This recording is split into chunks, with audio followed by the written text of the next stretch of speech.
بعض لوگ یہ سوال کرتے ہیں کہ نماز غوثیہ جو ہے وہ کہاں سے ثابت ہے، برائے کرم اس کا جواب عنایت فرمائیں۔ اس میں نماز تو دیکھیں کوئی بھی ہو وہ اللہ تبارک و تعالیٰ کے لیے ہوتی ہے، طریقہ کار یہ غوث پاک رضی اللہ تعالیٰ عنہ نے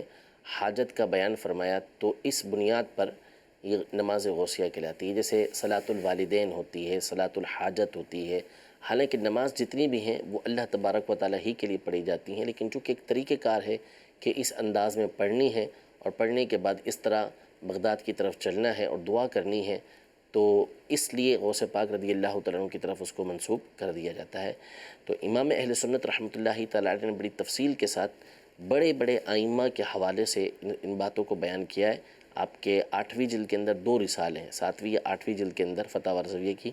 2 رسالے ہیں مفصل، کہ جس میں اس کا طریقہ بھی بیان کیا ہے اور دلائل بھی دیے ہیں کہ کن کن علماء نے اس نماز کو نقل کیا ہے اور اس کے پڑھنے کا طریقہ بیان کیا ہے۔